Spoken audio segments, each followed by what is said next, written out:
কোনো ত্রুটি থাকে দয়া করে আল্লাহর হস্তে আল্লাহকে হাজির নাজির জানি মাফ করে দেবেন। সাধু ভাই সম্পর্কে আপনারা সকলে অবগত আছেন। অত্যন্ত শান্তিপ্রিয়, ভদ্র, নম্র একজন মানুষ। আল্লাহর কাছে প্রার্থনা করছি আল্লাহ যেন এই সাধু ভাইকে জান্নাতুল ফেরদৌস দান করেন। আজকে যিনি এখানে শুয়ে আছেন উনি অত্যন্ত ভালো মানুষ। ওনার জীবনে উনি মানুষকে কখনো গালি দেন নাই। ওনার জীবনে আমার দেখা উনি মানুষের শুধু উপকারে করে গেছেন, উপদেশ দিয়ে গেছেন। উনি ছাত্র জীবন থেকে শুরু করে লেখাপড়া খুব ভালো, সবার সঙ্গে কোনো ব্যক্তি বা কারোর সঙ্গে কেউ বলতে পারবে না যে একটা কারোর সঙ্গে খারাপ ব্যবহার করছে।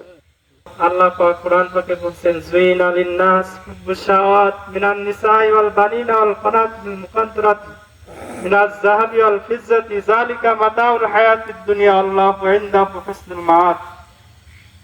আসলে এটা সব কিছু হচ্ছে সাজানো, সন্তানাদি, বাড়ি ঘর যা কিছু দেখতেছি আল্লাহ পাক কোরআন পাকে প্রসঙ্গে বলতেছে আল্লাহু ইনদাহু হুসনুল মাআব।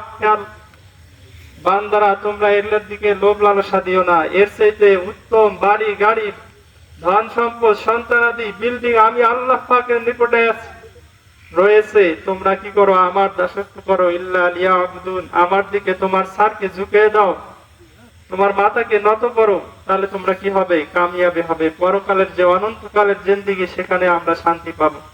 আজকে দুনিয়াকে ক্ষণিকের জন্য কতই আমরা পরিশ্রম করতেছি। সকলের কাছে আমার করজোর অনুরোধ, সেই পরকালের যে হায়াত সেদিকে লক্ষ্য করে আমরা সকলেই চলবো। সকলের পায়ে রেখে হাত রেখে আমি বলি সকলেই আসেন, সকলেই সমবেত হয়ে 5 ওয়াক্ত সালাত জামাতে আদায় করি ইনশাআল্লাহ। আলহামদুলিল্লাহ।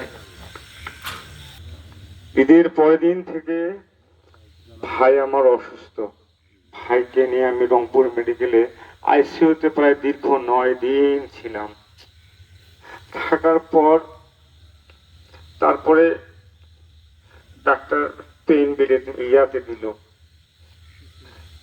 দেওয়ার পর ওখানে থাকার পর ভাইয়ের সাথে আমার অনেক কিছু আলাপ হয়ে গেছে। ভাই শুধু বলেছে যে মা হচ্ছে কাবা, মাকে দেখে রাখিও, আর আমার 2টা সন্তানকে রেখে গেলাম।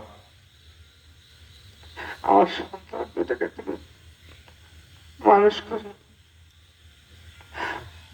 ভাইয়েরই চলার পথে ভুল ভ্রান্তি হতে পারে, আপনারা সবাই আল্লাহর রাস্তায় আমার ভাইকে ক্ষমা করে দেবেন এবং তার কাছে যদি কোনো পাওনা নাতে পেয়ে থাকেন আমাকে বলবেন। আমি ওনার ছোট ভাই, আমি পরিশোধ করবো ইনশাআল্লাহ। এবং তার এই মাসুম দেশের বাচ্চা, তার এই বাচ্চা দুটোর জন্য আপনারা দোয়া করবেন এবং প্রাণ দোয়া করবেন আল্লাহর রাস্তায়, এবং আমাকে যেন সুস্থ রাখে ইনশাআল্লাহ। আমি চেষ্টা করব। সবাই আমার ভাইয়ের জন্য দোয়া করবেন। আসসালামু আলাইকুম। আসসালামু আলাইকুম। আসলে বলার মতো কিছু ভাষা খুঁজে পাচ্ছি না। বাবার জন্য দোয়া করবেন, আর আল্লাহর কাছে একটাই চাওয়া যে আমার বাবা যেটা চাইছে আল্লাহ যেন সেটা পূরণ করে দেয়। আল্লাহুম্মা আমিন। আমিন। আর আমার বাবার জন্য সবাই মন খুলে দোয়া করবেন। আসসালামু আলাইকুম।